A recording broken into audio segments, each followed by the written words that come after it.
நிதி சுதந்திரம் என்பது ஒவ்வொருவரின் வாழ்விலும் மிக முக்கியமான கனவாகும். இது வெறும் பணக்காரராக மாறுவதல்ல. ஒருவர் தனது வாழ்க்கையை அவர் விரும்பும் வகையில் வாழும் சக்தியை பெறுவதே நிதி சுதந்திரமாகும். வேலை செய்ய வேண்டிய கட்டாயமில்லாமல் வாழ்க்கைச் செலவுகளை சமாளிக்க போதுமான வருமானம் தானாக வரும் நிலைதான் உண்மையான சுதந்திரம். இன்று பலர் தங்கள் வாழ்க்கையை திட்டமிடாமல் சம்பளம் கிடைக்கும் வரையில் மட்டுமே நம்பிக்கையுடன் வாழ்கிறார்கள். ஆனால் நிதி சுதந்திரத்தை அடைய விரும்பினால் ஆரம்பத்திலிருந்தே சரியான திட்டமிடல் தேவைப்படுகிறது. ஒருவரின் வாழ்க்கைத் தேவைகள் எப்போதும் அதிகரித்துக் கொண்டே இருக்கும். புதிய ஆசைகள், புதிய தேவைகள், குடும்பப் பொறுப்புகள் என்று வருமானத்தை விடச் செலவுகள் அதிகமாக இருப்பதே சாதாரணம். ஆனால் நிதி சுதந்திரம் பெற வேண்டுமெனில் முதலில் வருமானம் மற்றும் செலவுகளை சமப்படுத்த வேண்டும். செலவுகளை குறைக்கும் பழக்கம், தேவையற்ற விஷயங்களை தவிர்த்து சேமிப்பை அதிகரிக்கும் மனப்பாங்கு ஆகியவை மிகுந்த முக்கியத்துவம் வாய்ந்தவை. சேமிப்பு என்பது வெறும் வங்கிக் கணக்கில் பணம் வைத்திருப்பது அல்ல. அந்த சேமிப்பை சரியான முதலீட்டில் மாற்றினால்தான் அது எதிர்காலத்தில் நம்மை சுதந்திரமாக்கும். முதலீடு என்பது நிதி சுதந்திரத்தின் முதன்மை அடித்தளம். சம்பளம் கிடைத்தவுடன் முழுவதையும் செலவு செய்து விடாமல் ஒரு பங்கு சேமிப்பை வைப்பது அவசியம். அந்த சேமிப்பை தங்கம், நிலம், பங்குச்சந்தை, மியூச்சுவல் ஃபண்ட், பிபிஎஃப், என்எஸ்சி போன்ற பல்வேறு முதலீட்டு வழிகளில் பயன்படுத்த வேண்டும். முதலீடு நீண்ட காலத்திற்கு செய்தால் மட்டுமே அதன் வலிமை அதிகமாகும். குறிப்பாக கம்பவுண்ட் இன்ட்ரெஸ்ட் எனப்படும் கூட்டுத் தலையீட்டு பலன் ஒருவரின் வாழ்வை மாற்றுமளவுக்கு வலிமையானது. சிறு தொகையையே தொடர்ந்து முதலீடு செய்தாலும் காலப்போக்கில் அது பெரிய செல்வமாக மாறும். நிதி சுதந்திரம் அடைய வேலைக்கு அப்பாற்பட்ட வருமான வழிகளையும் உருவாக்கிக் கொள்ள வேண்டும். ஒரே சம்பளத்தை மட்டுமே நம்பினால் அது சிரமமாகிவிடும். கூடுதல் வருமானம் தரும் வழிகள், பாசிவு வருமானம் பெறும் யோசனைகள் என்பவை முக்கியம்.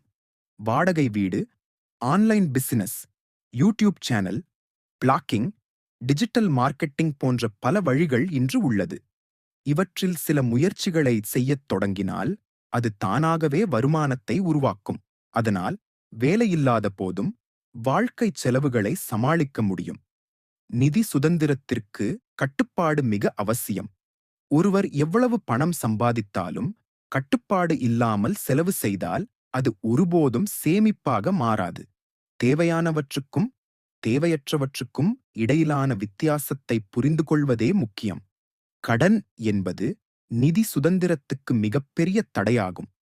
தேவையற்ற கடன்களை தவிர்த்தால் நிதி சுதந்திரத்தின் பாதை எளிதாகும். குறிப்பாக கிரெடிட் கார்டு போன்ற அதிக வட்டி வசூலிக்கும் கடன்களை மிகுந்த கவனத்துடன் பயன்படுத்த வேண்டும். நிதி சுதந்திரம் பெறுவது பணக்காரர்களுக்கே மட்டுமல்ல, சாதாரண சம்பளம் பெறுபவர்களுக்கும் இது சாத்தியம். முக்கியமானது எப்போது ஆரம்பிக்கிறோம் என்பது. வயது குறைவாக இருக்கும்போதே முதலீட்டில் பழகத் தொடங்கினால் வாழ்க்கையின் நடுவில் பெரும் சுமையில்லாமல் நிம்மதியாக வாழ முடியும். எதிர்கால கனவுகளை நிறைவேற்றுவதற்கான அடித்தளத்தை இன்று அமைக்க வேண்டும். நிதி சுதந்திரம் என்பது வெறும் பொருளாதார நிலைமையை மட்டும் குறிக்காது, அது மன அமைதியையும் குறிக்கும். நாளை என்ன ஆகும் என்ற பயமில்லாமல் வாழும் சுதந்திரம்தான் உண்மையான செல்வம். வீட்டுக்கடன், வாடகை, கல்விச் செலவு, மருத்துவச் செலவு போன்ற அனைத்தையும் சமாளிக்க முடியும் என்ற நம்பிக்கை நமக்கு இருந்தால் அதுவே நிதி சுதந்திரத்தின் அறிகுறி. வாழ்க்கையில் சுதந்திரமாக வாழ விரும்பும் அனைவரும் இன்று முதல் ஒரு திட்டம் அமைத்துக் கொள்ள வேண்டும். வருமானத்தில் குறைந்தது 20% சேமிப்பு, குறைந்தது 10% முதலீடு, தேவையற்ற செலவுகளை தவிர்த்தல், கடனை கட்டுப்படுத்தல் போன்ற அடிப்படை வழிகளை பின்பற்றினால் நிதி சுதந்திரம் எளிதாக கிடைக்கும். இறுதியாக, நிதி சுதந்திரம் என்பது ஒரு நாளில் கிடைக்கும் விஷயம் அல்ல. இது ஒரு பயணம். அந்த பயணத்தை பொறுமையுடன், ஒழுக்கத்துடன், சரியான திட்டமிடலுடன் மேற்கொண்டால் எந்த மனிதருக்கும் நிதி சுதந்திரம் நிச்சயம் கிடைக்கும். வாழ்க்கையின் உண்மையான செல்வம் என்பது சுதந்திரமாக வாழும் திறன்தான் என்பதை மறக்காமல் இன்று முதல் முயற்சி செய்ய ஆரம்பித்தால் நாளைய வெற்றி நிச்சயம்.